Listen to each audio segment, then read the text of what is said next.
So we're just going to start with some general information.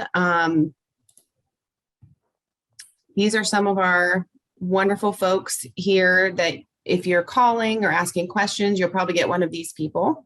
You've got Heather there, and we have two buildings. One is at 15 Randy Court and the other is 25 Buttonwood. So if you haven't driven by and you haven't seen them, they are approximately 600 feet from one another, but they are separated by a road. So right now, we kind of have our lower elementary K through third at the 25 Buttonwood location, and then our fourth and fifth graders at the Randy Court location. And Heather is located at Randy Court, Tracy's at Buttonwood, and my main office is at Buttonwood as well.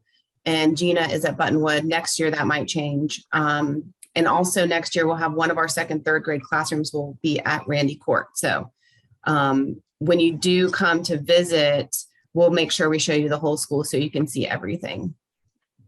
Those are some of the people. Gina is curriculum and instruction. So most of your curriculum questions, she couldn't be here tonight, but if you have those in the future, that'll be your go-to person. All right, Patrick.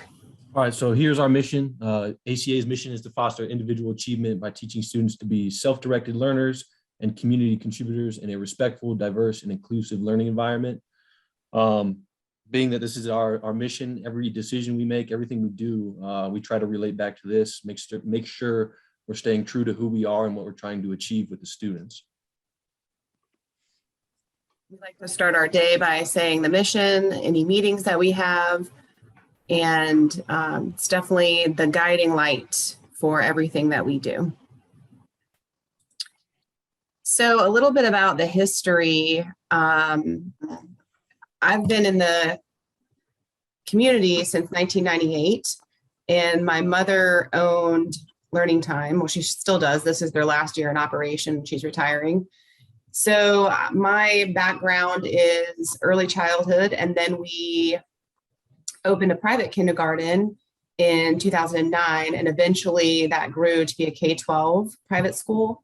It was very, very small. I think in our busiest year, we had 40 students in K-12, so super small. And we used choice theory as the learning model in the preschool and the private school for our academics and social emotional learning.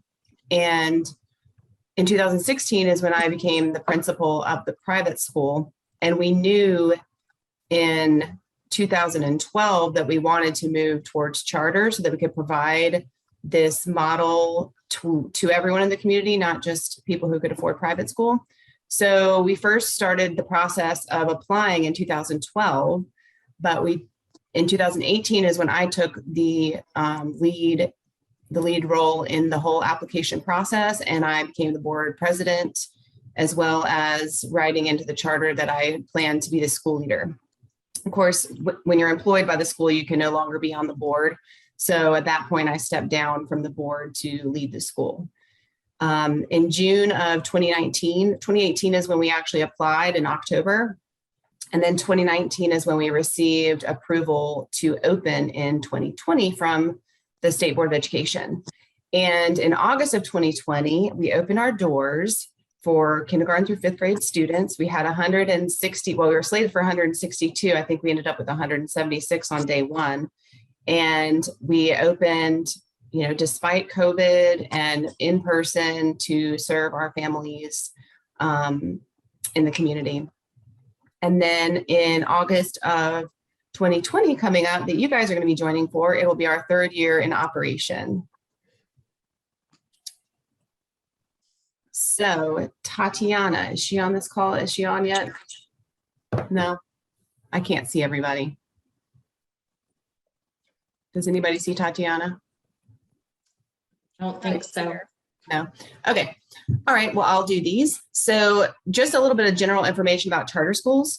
It is a public school. However, it is a parent choice. So you have to apply. And as you all know, there's a lottery, and that's how you're placed in the school. So it's completely random. However, we do have a weighted lottery. So that means that there are students who qualify for free and reduced lunch, a certain number of seats that are reserved for those students so that we are able to serve more educationally disadvantaged members of the community.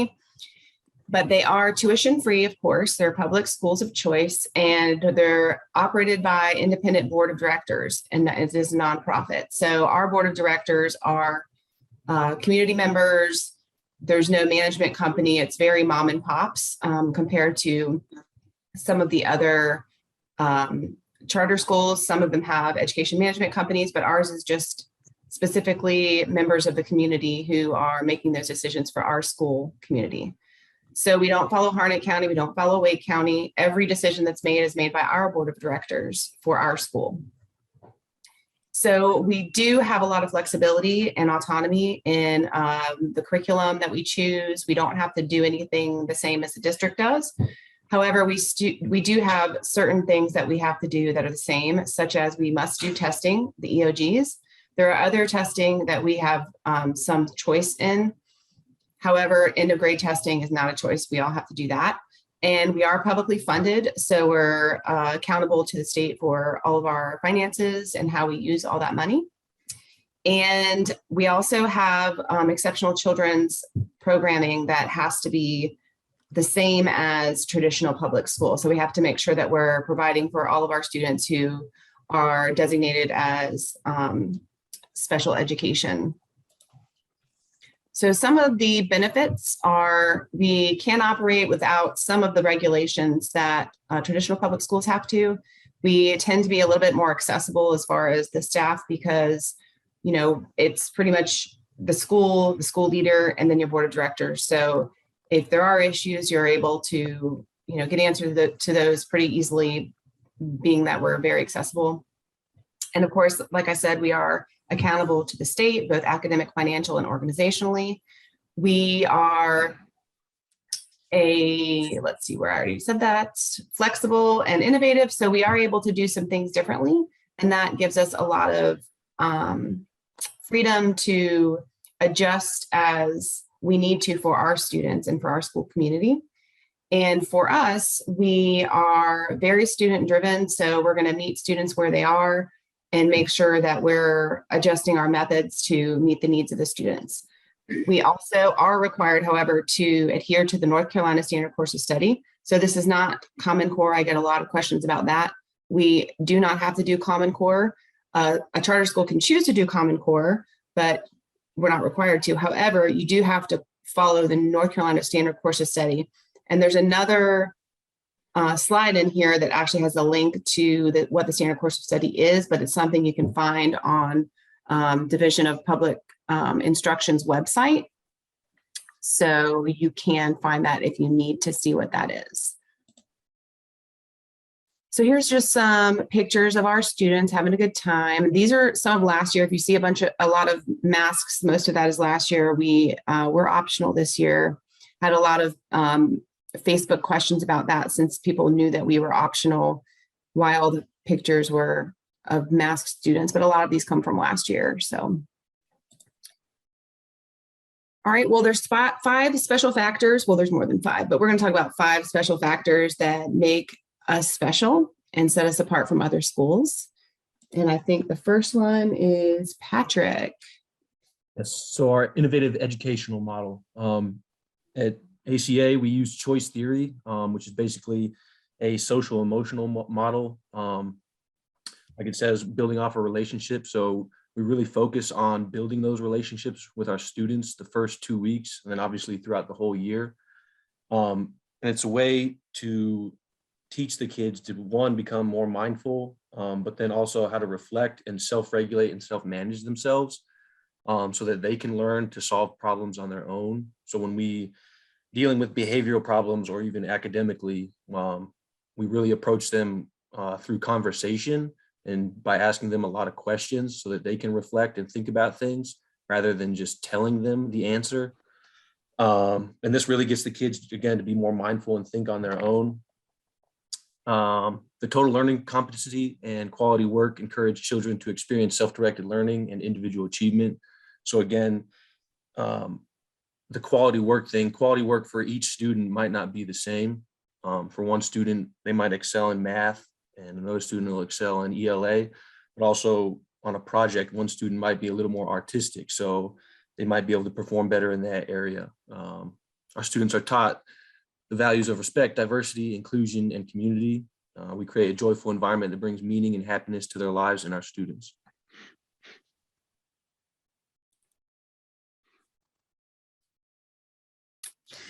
Our academics and curriculum, since we do follow the Glassdoor Quality School model, we take a more innovative and learning approach that focuses on meeting students for their individual needs. Our curriculum and method of delivery are fluid. Let me move my little thumbnails. And flexible in order to maximize achievement of different learning styles, because we all know that kids learn completely different. And I've been in education for a while, and it was something that I had always been passionate about, was trying to really meet the needs of each student because they were completely different instead of trying to meet the whole class. So that's what really drew me to ACA, was that it was a different style of teaching. And it gives their ability into the diverse and inclusive learning environment. Self-directed learning is an essential part of our educational process. Teachers work in small group settings throughout the day to provide each student with closely engaged teaching. Every child is known and valued for his or her talents and learning style. And Achievement Charter Academy utilizes the North Carolina Standard Course of Study.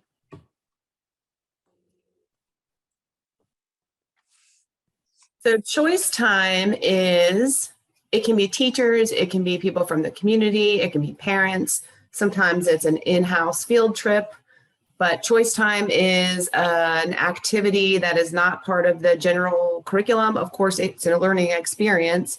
However, it's something that is fun and engaging. And some of the examples are listed there.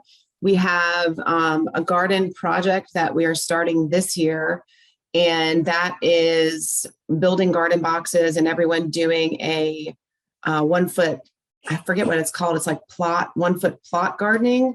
I don't know if that's the right term for it. I can't remember, but each student has their own 1 foot plot, and they'll be planting and tending the garden.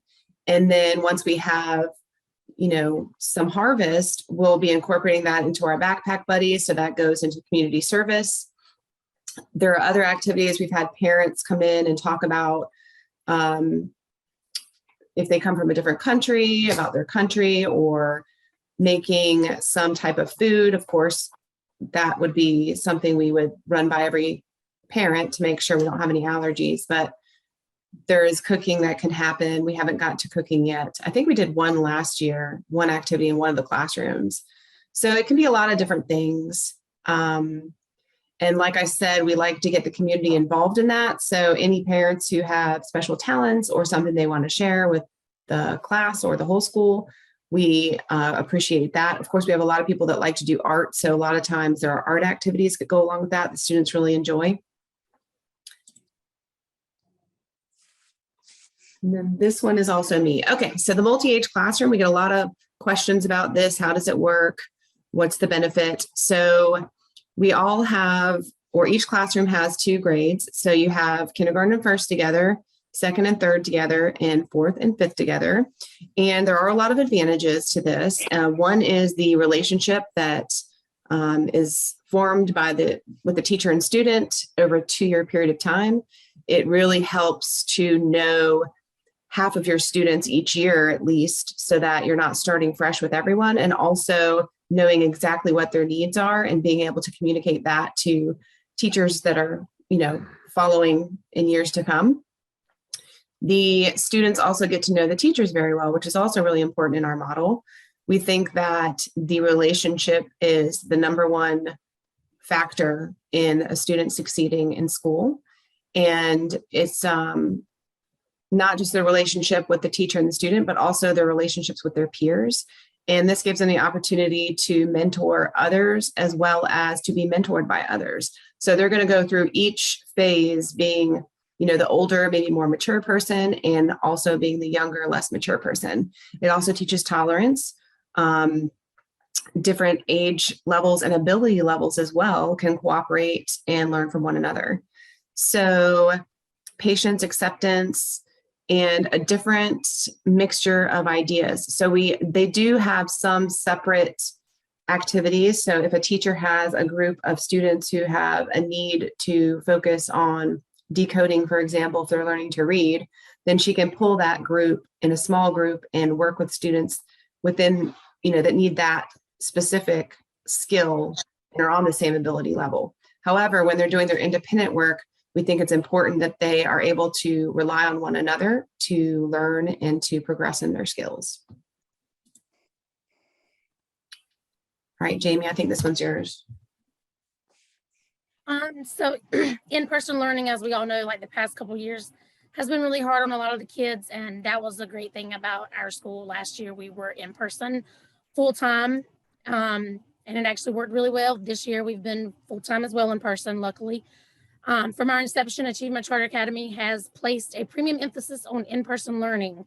We understand clearly that students learn better and more effectively when they're able to experience learning on site and in classrooms. To the best of our ability and in accordance with North Carolina Department of Education mandates, ACA does our best to offer in-person learning to the fullest extent possible. So there was a video tour on here. However, because it was included in the email, I thought, you guys can watch that on your own so we can get more questions instead of watching it together. But there are a tour of all there's one K1 class, one second and third grade class, and one fourth and fifth grade class that's on the website, as well as in the email invite to this meeting if you want to take a look at those. There's also an interview with some of the teachers that kind of go through some of the benefits and things that they love about ACA. And like I said, you can find them on the website. They're probably also on Facebook. So if you need those and you can't find them, just shoot us an email and we'll get those to you. So policies and planning. Okay, who's got this one? Heather, I believe. So attendance, make every effort to have your child at school every day unless they're ill. If your child is absent, just be sure to email me. You can also call the school, although email is really best. I know a lot of times parents like to email the teacher, but that doesn't always get over to me. So please just email me. We do have a school messenger system. So if your child is absent and it's an unexcused absence, you'll get a phone call, an automated phone call, just letting you know. So let's see, make sure your child is on time. If you're late, you have to come into the building to sign your child in. We have just a little check-in station. So our school day starts at 8. We'll go over the times later, but if you come in 8:05 or later, you'll have to come in and check your child in. And same with if you're leaving early, just let me know and you'll come in and check your child out.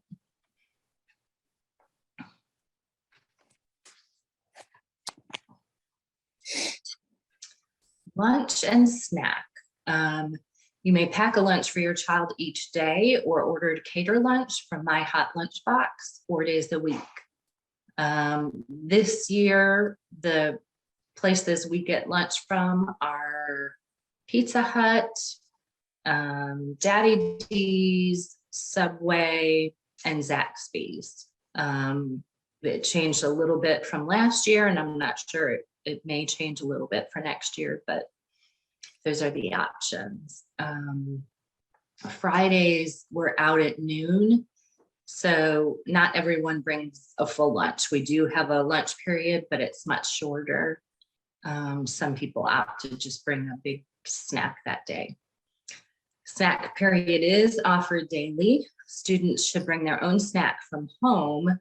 They should be nutritional, no candy, cookies, cakes, soda, any of that. And water is super important, especially as it's warm outside. Those kids get hot and sweaty with Mr. Patrick outside, and then they run into my office and Miss Tracy's office begging for water. So please remember the water bottles, and they can refill them at school. If you need information on free and reduced lunch, we have that on the website. Miss Tracy will help you with that. And ACA is a nut-free school, completely nut-free. So just make sure that all snacks and lunches have no nuts. And check your Lunchables too, because sometimes they have not only candy, but candy that has nuts in it. So it's really important to make sure you're checking. And especially at the beginning of the year, we'll help you with that because you may not even know that something has a nut ingredient in it if you're not checking the labels. So just make sure you're checking the labels. There's a nut-free policy that's on the website. And we also send that home in your orientation packet so that you can get all the information so you have it. But we like to say that up front because we don't want parents getting upset because we won't let their child have something that has that ingredient in it. We just want to be upfront with that, so you know. I'm not sure if we talk about celebrations anywhere in the slides. I don't remember reading it, but celebrations, we don't have food either. Just better to be safe than possibly have an issue. So if, say, your child has a birthday or Valentine's Day, little toys, bubbles, pencils, you know, things like that for celebrations. Yes, and please, we will remind you, but please, for Valentine's Day, the first year I had to go and take candy away from children. It was very sad. They thought I was the worst principal in the whole world. Why is Miss Liaja taking my candy? Thank you, Heather. All right, so learning. I'll just read these real quick and then expand on them a little bit. Students will participate in a full academic day, including literacy, math, science, social studies, PE, and choice time. We follow the North Carolina Standard Course of Study. I can speak for myself here. I know the kids, they have PE twice a day. I mean, not twice a day, twice a week. And then otherwise, when they don't have PE, they'll have science that day, but they'll also have recess. So they are outside every day.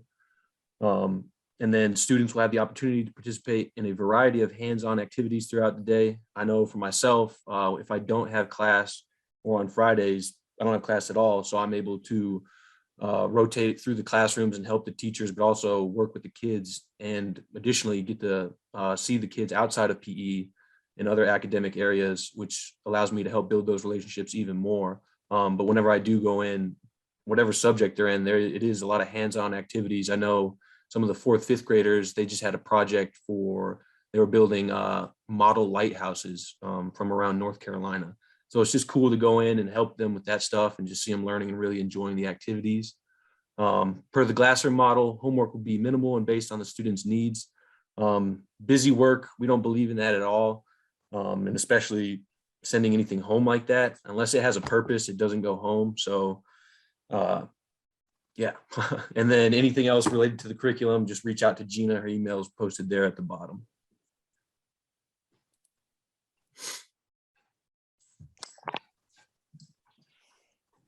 Medical forms.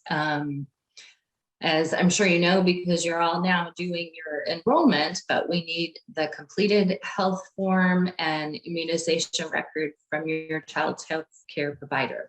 The North Carolina health assessments are for people who are entering North Carolina public school for the first time. So if you've been to county school or another charter school and you're going into 1st grade, 2nd, 3rd, 4th, 5th, you wouldn't need to do that. If you are a student who's maybe been homeschooled, going into kindergarten or moving here from out of state, you would need to complete the health assessment. And there's a link here for that. That we just need to have those by the start of school. If you're still working on or going to be working on, maybe you're on the wait list, your enrollment forms, if you don't have those yet, you can take a picture of a calendar or an appointment card, something that shows me when your doctor appointment is, and just upload that instead of your health assessment, and that's fine for now. If your child needs medication during the day, we have a form that you can fill out, and you would need to come to the school. Please don't send medicine to school in your child's bag. We've had that happen, but we need you to come in and make sure that we've got the form, the directions, that we're doing it all correctly. If you have any other questions about the medication, anything more detailed, you can email Tracy.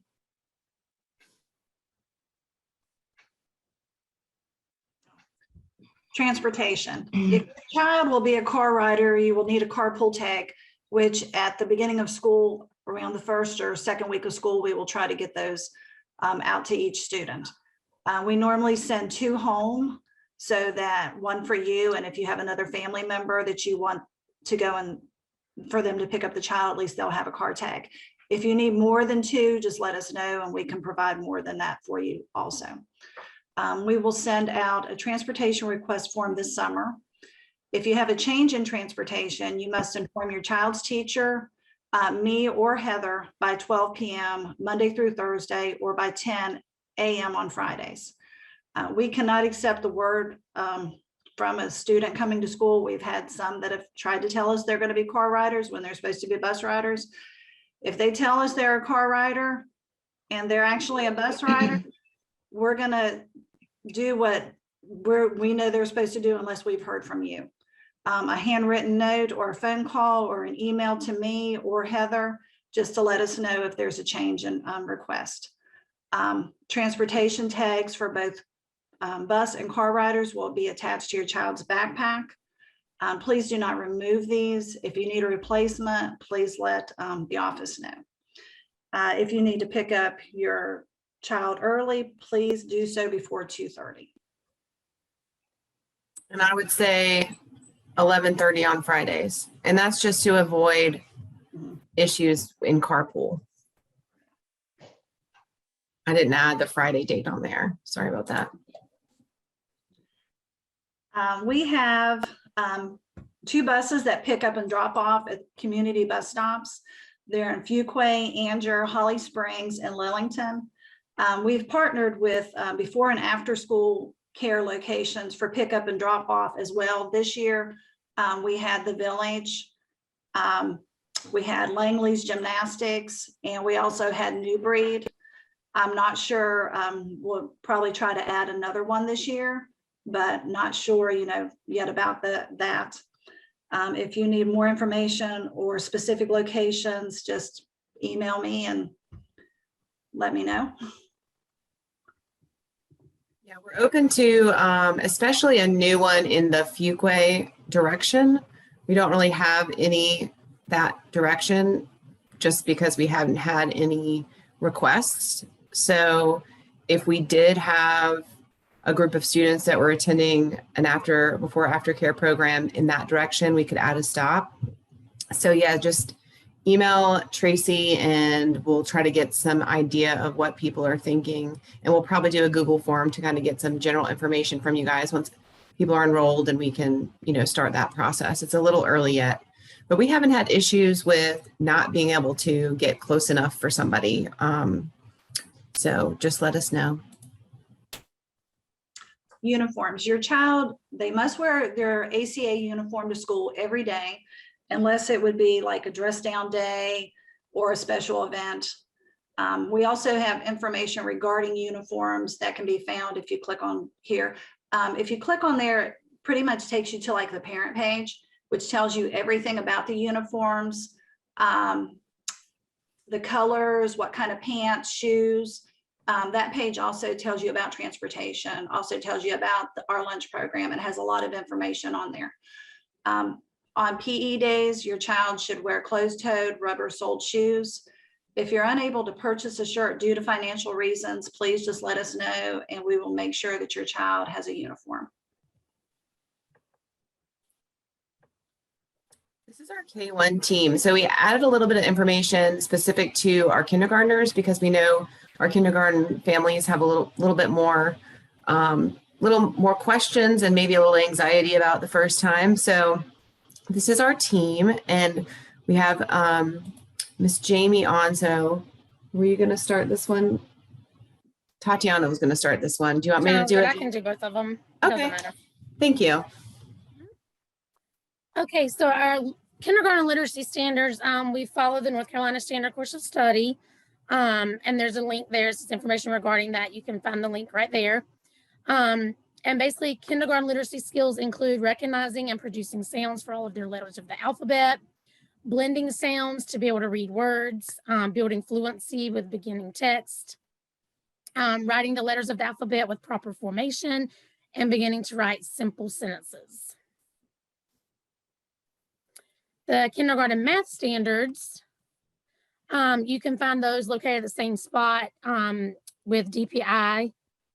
There wasn't a link here or it got misplaced or something, but you can link to the same one on the literacy slide. But students will participate in a full academic day, including literacy, math, science, social studies, PE, and choice time. And again, we follow the North Carolina Standard Course of Study. Students will have the opportunity to participate in a variety of hands-on activities throughout the day. I can tell you that our math lessons in my room are pretty much hands-on interaction with each other. I even let some of the first graders be little teachers in their own little groups. So I try to make it as fun as possible because not a lot of kids like math. Per the Glasser model, homework is minimal and based on the student's needs. And I was going to piggyback off of what Patrick said earlier about homework. Just to give some of you an idea, like homework for my class might be if we're starting to read the small little books or beginner text, I might send one home for them to practice with mom, bring it back the next day, and then they'll read it with me, and then we'll just do something like that. But that's beneficial for them. That's what we're trying to get them to do is read. And then for any questions regarding the curriculum, please contact Miss Gina Newell. Leaji introduced her earlier. She is our curriculum and instruction coordinator. Thank you, Jamie.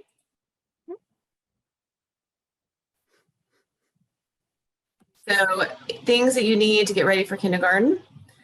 You want to make sure that you take turns reading, even if they're just telling you what's going on in the pictures, just kind of making sure that they're engaging in reading and enjoying reading, practicing writing their first and last name, recognizing numbers 1 through 10 and the letters of the alphabet. And then of course your fine motor, holding scissors and pencils, and then trying to practice opening up their book bag, opening up their lunch containers, buttoning and unbuttoning, zippers, those types of things, those self-care activities.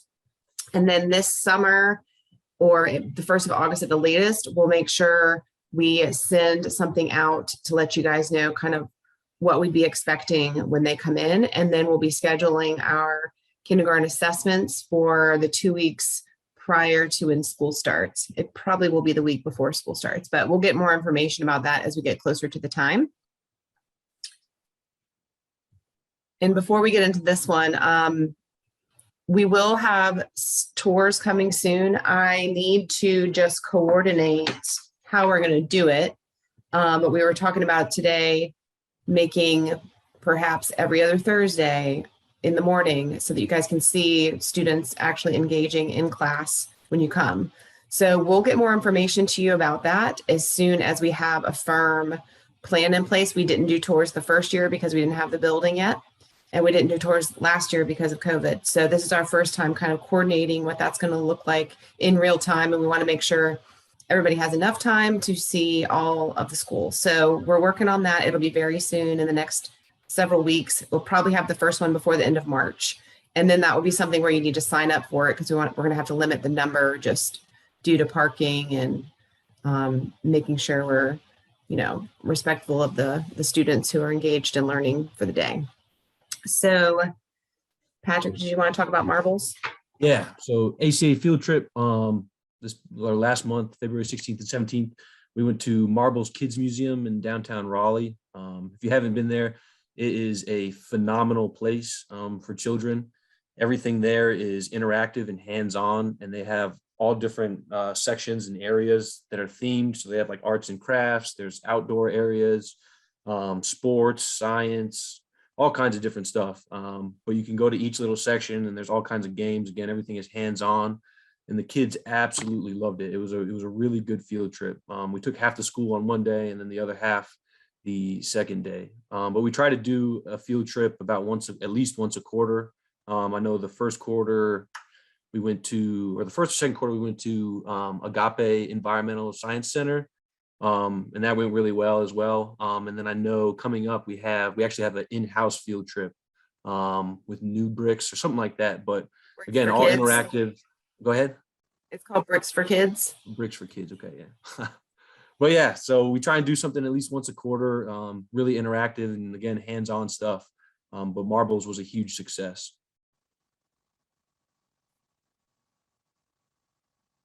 Just some pictures. So last year we had an in-house field trip with Dan, the animal man. He came and showed us a bunch of exotic animals.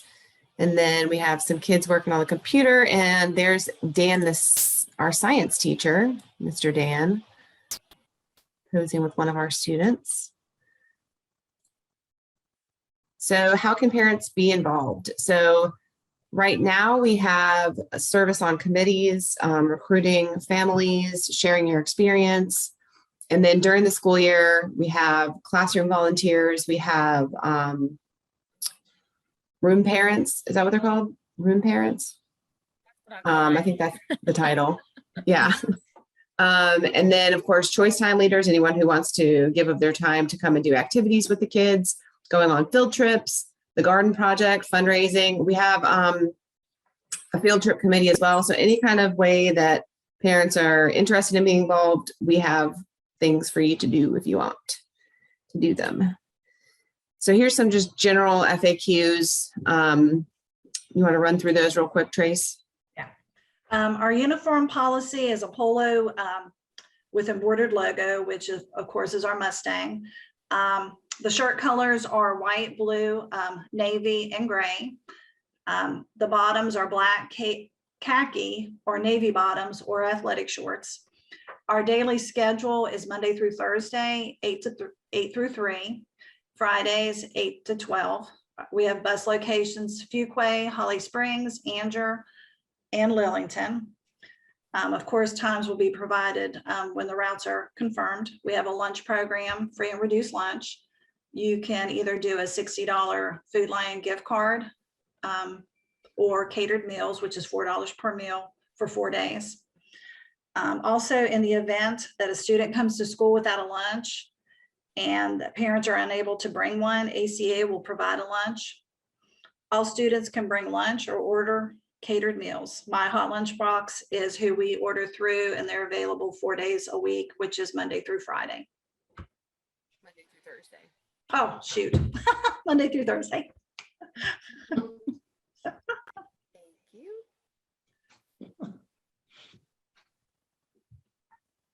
So questions. I'm going to stop sharing my screen so I can see you guys. Let me just say one thing before we go to questions, because this was a question that was already in the registration, and that was expansion question. So would we be moving on to middle school at some point? And I cannot answer that. That's a board of directors decision. And I know that our first 5 years are slated for kindergarten through 5th grade. Legally, you can add one grade after your 3rd year, but not before that. So that would be something that if they decided to do it would be based on a lot of factors. One being the space, because just growing the K through 5 is what the original plan was for the first 5 years. And then having the space to do that, like our first 5 years, we're pretty much capped out at our space that we're currently in. And they would have to look into buying property, building, those types of things. So that's something that they are talking about, is how we would grow. However, that's not something that is formal as a plan right this minute. So I can't give you the answer to that.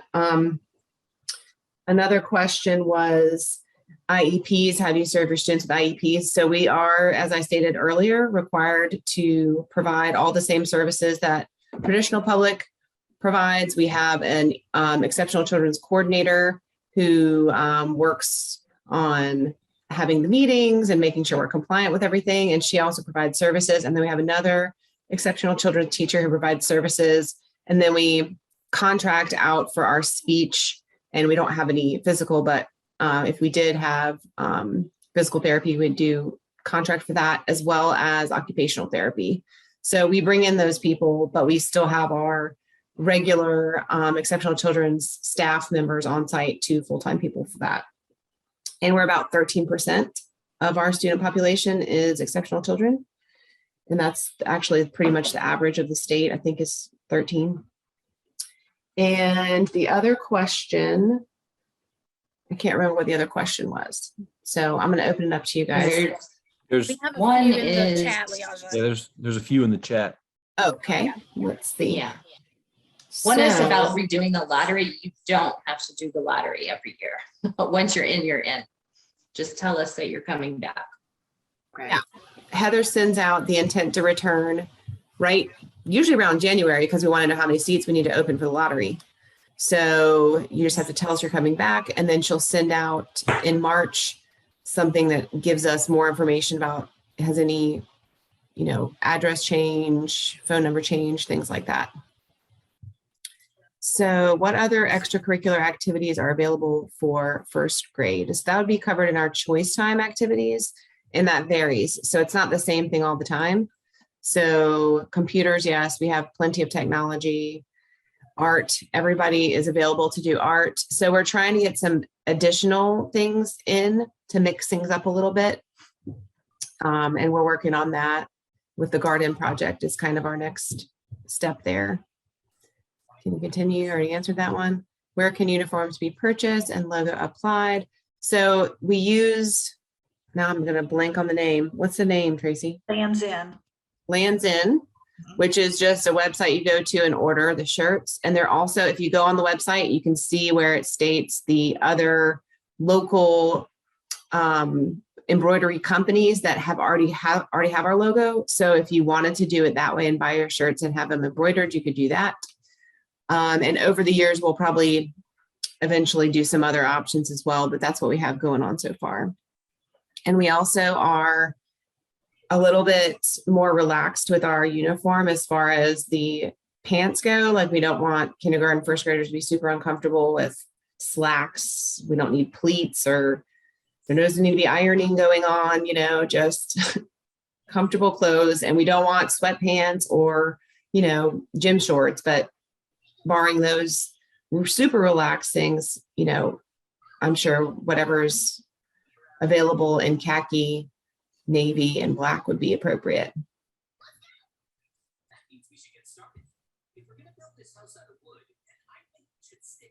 So any plans to add language and or music? We would love to do that. For music though, the first thing I would look for if we had a parent who would be interested in providing that for choice time, but also reaching out to Ellington Studios, which is in Anger, and seeing if they would be available to come and do classes for our students. That's something that we have looked into in the past and just haven't been able to coordinate at this time, but we're working on that.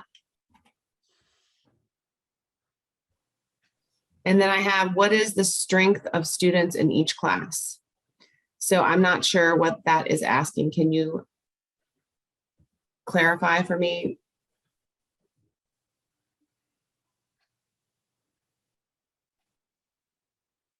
Oh, that makes sense. Thank you, Sarah. So our kindergarten first graders are 20 to 22 students, and there are 4 K-1 classrooms. The goal is by the end of year 6 to have 4 kindergarten and first grade classrooms, 4 second and third grade classrooms, and 4 fourth and fifth grade classrooms. So right now we have 4 kindergarten first. Next year, we're going to go up to 3 second and third grades, and we have 2 fourth and fifth grades. So then in year 4, we would add an additional 4th and 5th grade and so forth until we had 4 of each of those grade level groupings. And then it's 20 to 22, usually for kindergarten and first, and usually that settles once the first month is over to be around 18 to 20, which is maybe why you saw that. But we're in our charter, we write 20 to 22 for our kindergarten groups. And then for our second to 5th grade groups, it's 25. And we do have teacher assistants as well.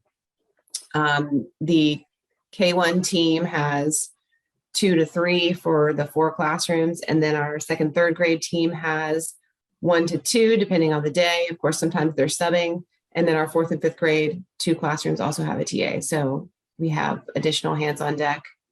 And then in the morning this year, everybody did ELA at the same time so that we had all of our support people, including Patrick, available to plug in for ELA since we had a lot of learning loss in reading due to the pandemic. So we wanted to make sure we had all hands on deck for ELA in the morning time.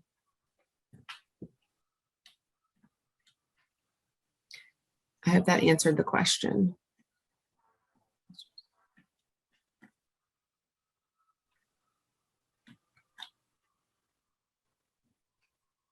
So, this is Mark. I got a question, or actually a couple, if you don't mind.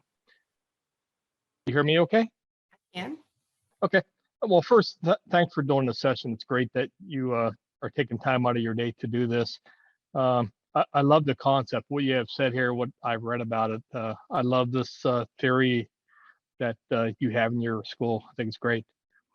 One of the questions I have, so because of COVID and other things, in my case, our granddaughter hasn't had much opportunity to go to preschool once COVID came about here a couple of years ago. Do you have any recommendations for some alternative for maybe a couple months prior to the school year beginning? Do you have any available options or any recommendations? So I would say, as far as actually going to, a preschool or a center of some sort, that most of those part-time programs are probably going to end at the end of the school year.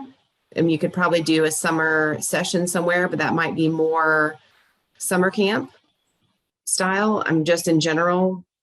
I would suggest we were talking to the K1 team today about sending out to all of our rising kindergartners a packet at the 1st of July of things to be working on.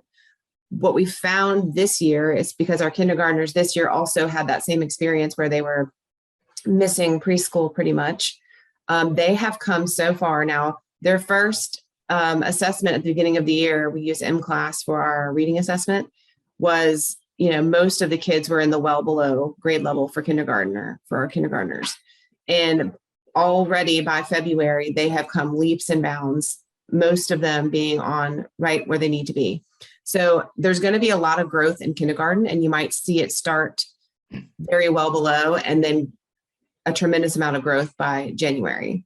So I wouldn't be too overly concerned, but I would say that we'd like to send packets out so that you guys can be working on those skills.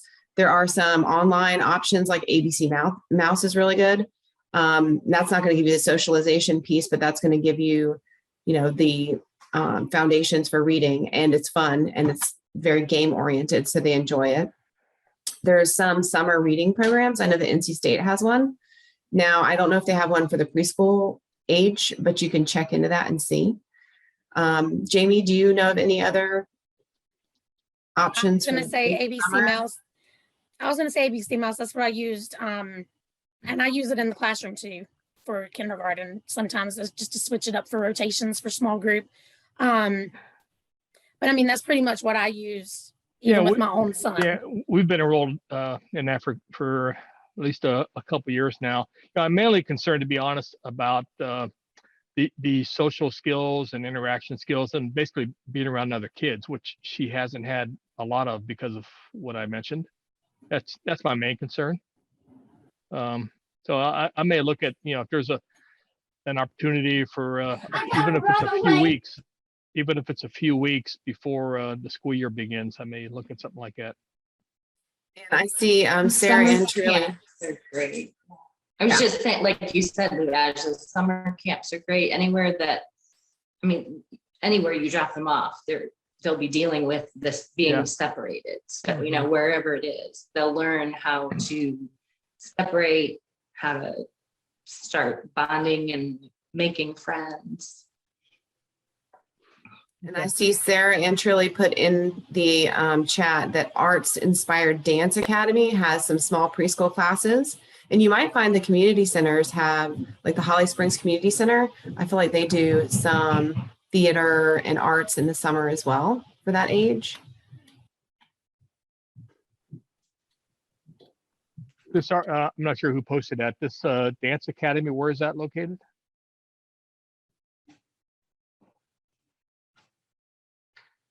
Just in Fuquay, Okay. looks like.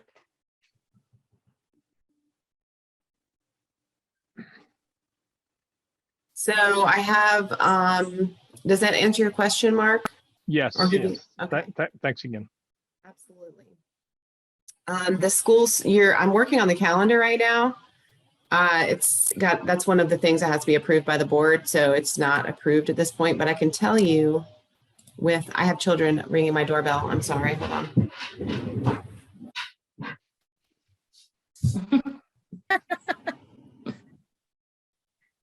I think she said the start date this year is the 22nd. Is that a Monday in 22nd? August? 22nd. Yeah. Okay, yes, 22nd would be. that sounds about right. Yeah. The So it's not 26th. the last Monday, but the Monday prior would be the start Yeah. date. And that's one thing that we also are different. We don't follow the county calendars. Our calendar will be on our website, and it's very similar to the traditional calendar, but there are some differences. So just make sure you're checking our calendar and not the other ones. We also make our own decisions about closing for inclement weather and such. So just make sure we post on WRAL, but just because, Harnett County or Wake County say they're going to be closed does not mean we're going to be closed. We will poll our teachers and make sure we can get everyone there safely. But a lot of the times, just based on where we are and where we know our families are coming from, it is completely safe for us to open for business, depending on what's going on. And I know with the county, you're talking about a lot more land you're covering that sometimes the trucks can't get to. All right, I have another question. After 5th grade, have students found transition easily or some have trouble moving on? Also, what is the private school you mentioned earlier that's K-12 and is it, okay, so the private school is the school that's now closed that was actually operating in the space that we're using. So we're leasing the property from the owner who happens to be my mother, and she's retiring. So that's how we have the properties that we have now. I don't think they have trouble. In fact, I think it prepares them more for whatever experience they're going into. The purpose of the model is to help students understand that all behavior is purposeful and we behave in order to meet specific needs, and how to do that in an appropriate way in whatever institution we find ourselves in, and how to make sure that the student knows how to move towards making choices to get happier. It's called the Get Happier Project, in a way that's need satisfying without interfering with the needs of others. So it's very much about being self-directed as a learner. So they're going to be able to, that's going to be able to translate into whatever environment they find themselves in.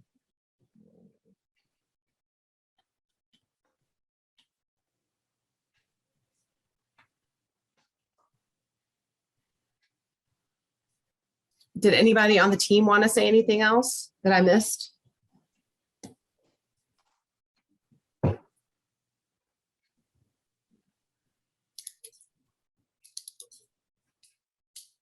think so. I'm glad to see faces with the names. Oh, yeah. I'm glad to hear there's a lot of little kindergartners. Yeah, so each year we have the biggest number in kindergarten because we're only adding, the grades as we need them. So that's why our 2nd, 3rd, 4th, 5th is so few seats available. And then your kindergarten is many. I think we had 45 for kindergarten this year. So it's a lot. But we are going to, after this, we'll send oh wait, I got another one. Start date, August 22nd. Yes, that is what we're working with. And as soon as I get that calendar approved, we have a board meeting tomorrow, but it's not done. So I know for a fact it won't be approved tomorrow, but April, it'll probably be approved. I will post that on the website so that it'll be available in the parent portal page. If you want to see about what we did this year, just to give you an idea, you can look at the current calendar and that'll give you an idea of probably how it's going to be. We don't have a whole lot of teacher work days since we have our early releases every Friday. We do a lot of teacher collaboration and planning during that time. So we have less teacher work days than traditional school. I did have a question. Sure. My son is starting kindergarten for the first time and he's never been in daycare or any kind of pre-K. How do you handle like ADD or ADHD with the attention span of a gnat? I do like the idea of the kindergarten that has the different sections that are hands-on because that's what he's good at. But as for sitting still, how do you handle those type of behavioral attention to get him to try to sit down and learn when he's obviously off in squirrel land? So that's a process that, starts slow and progresses through the year, and we help them build the stamina to focus longer. There are choices available. It's not a lecture style when you think about how the teaching is occurring. There may be some whole group introductions, but there's a whole lot more small group rotations where students are moving around. So, they're not expected, especially kindergarten, first grade, to be still all the time. There's also a lot of opportunity for brain breaks. I know they do all kinds of stretching and moving and, just trying to get their wiggles out. So it is a process, though. That's not something that kindergartners, especially our kindergarten boys, they don't come in with that skill. No. No. We're very Trust me, aware I of that. know. And the model handles how we would talk to those students about the choices that they're making and if it's helpful or hurtful to the learning environment or to their own learning. So we try to help them start that self-reflection, which is also a process that doesn't happen overnight either. But, Right. the staff ask them the same type of questions so they can continually assess what it is that they're doing behaviorally and what need that's trying to meet and how to meet that in a better way that's helpful to their learning. Okay. Okay, because I was worried about that. Don't be worried. Well, No, I I just know haven't. that I've been trying to do stuff with him at home, and if I'm lucky to get him to sit still for 2 minutes, it's just like, yay, 2 minutes, we got 2 minutes. It's difficult. It's very difficult, but I don't know if it's because I'm mom and he's used to this environment and there's nothing new to kind of stimulate that creativity that he has and that curiosity. I think too, it helps them being with first graders. Yeah. Almost all of my first graders this year, I had last year in kindergarten. Madeline, Sarah and Shirley's daughter right there. She was one of my kindergartners and she was all virtual all year. And so this year she got to come to me at school. Yay. But I think that's something that they kind of watch their peers as well. Like, oh, okay, that's how, they're doing it in the classroom, or, and like the first 2 weeks is completely getting to know each other and setting the expectations for the classroom and what's acceptable, what's not acceptable. But then like Leah just said, it's just about asking them those questions too. And it's not the thing where they have to like, no, you have to sit here and do this right now. It's kind of one of those things where you kind of work around that, like, okay, what would you rather be doing right now? Okay, kind of like you giving and taking, both of you kind of come into an agreement of when he can get his work done and when you can get him to do his work. So, but it is a process. I mean, it takes the first few weeks of school for them to even get acclimated to a classroom setting, especially when they've been at home. Yeah. And that's one of the, by having half of the class is the same with the same teacher, And so it's not all, not everybody's new. And that is really helpful to, establishing the routines, because there's already a group of students that know what that teacher expectations are and know how the flow of the day goes. And that just makes it, so much smoother, although it's still, like I said, it's a transition. And the teacher will learn that student and figure out what's the best way to group the student, or, you don't even know who they should and should not sit aside at the beginning.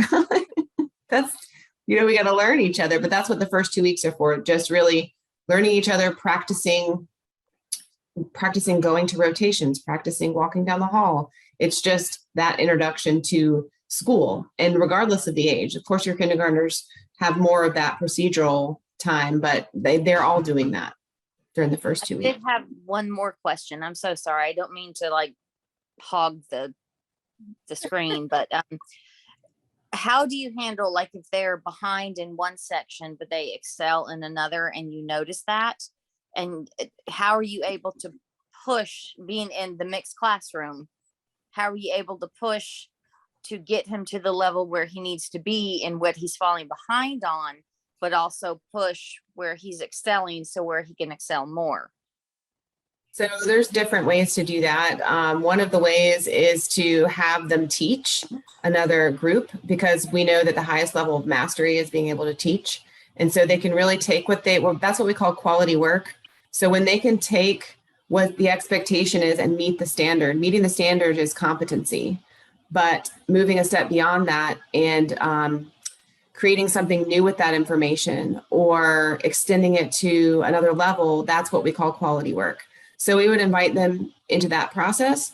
And also that might mean leading a buddy reading group or being a leader in some way in that specific skill that they're, that is their strength. Another thing we have is, for example, we have a first grader who even last year in kindergarten was reading on a third grade level. So that student goes and does a book club with our reading specialist. And it's a group of students of all different ages, but that are on the same reading level, that are, reading texts that other first graders cannot read. So that's an opportunity for them to kind of extend the learning. So it just depends. We do that in a lot of different ways. We try to get creative. But you don't have to stay in your classroom either. There's a lot of freedom of movement. And, when we see an opportunity to extend, then that's what we'll do as well. Awesome. Well, thank you for answering my questions. I really appreciate it. You're welcome. Do we have any other questions? There was just one about the combination of grades in the classes and concern about the older kids, maybe their learning being held back because of the younger kids. I was saying it actually really helps. Those older kids are helping to teach the younger kids, like you were talking about, Jamie, and that really helps solidify their knowledge. When you have to teach somebody something, you really need to know it. So that really helps. You could answer better, Jamie. Always the opportunity. Sorry, go ahead, Jamie. Oh, that's okay. And I do that a lot in my room. I have 4 really high first graders that can read really well. They know all of their sight words. Madeline is one of them. And I usually will choose them to kind of, because they're in a group together, obviously, because we very strategically make our groups, to answer Dana's question as well. Like, there's a lot of thought put into it based on their in-class work that we see and things like that. So I usually just have those kids take small little groups and teach them maybe something that we learned last week or something that we learned earlier in the week, and it's Friday. So I'll split them up in groups and have them be teachers. Last week, they did that for math for me. And it was amazing. Like 2 or 3 of my kindergartners were counting by 10s and 1s, breaking the numbers down up to like 60 something. So sometimes I feel like it really helps for them to work with their peers more than me all the time. And it makes it a little bit more fun and and engaging for them. I was going to say that the opportunity for quality work is always there. We don't expect that everything that they are going to do is going to go above and beyond what the competency is of that skill, but they have the opportunity to continue improving an assignment until infinity. So if they want to keep working on something and making it their own, and this happens a lot more with your older students, your younger students, you know, they're just learning the whole process of school. But when they get a little bit older and they want to research something or add to it, they can always keep going. And I know I get that question all the time. How does the multi-age classroom help the older child or the child who is farther along? But, you know, we know that teaching is the highest level of mastery. And the teacher can specifically assign something that they know the student needs to hone in on. So maybe they give me an example of something one of your first graders is teaching that's helping them extend their learning, Jamie. So they might be working on, like it said, the kindergartners need to start working on kind of like their letter sounds and trying to blend them to make words like at or is or. And so if a first grader is pretty fluent in their word sounds and letter sounds, but still kind of need to practice a little bit, it gives them a little bit of practice to help those kindergartners grow as well. But at the same time, it's helping those first graders continue to grow so they can get to the next bigger words that they're trying to get to. Right. So it's not to, you know, give the responsibility of teaching to the students. It's actually to increase their knowledge as well. So it helps both sides. And they are very proud when they get to be in that role. So.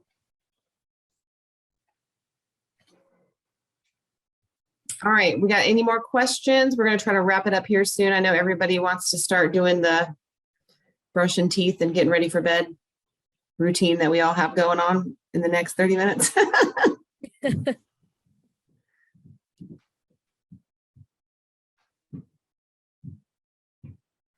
Well, I just want to say thank you to all of you for coming.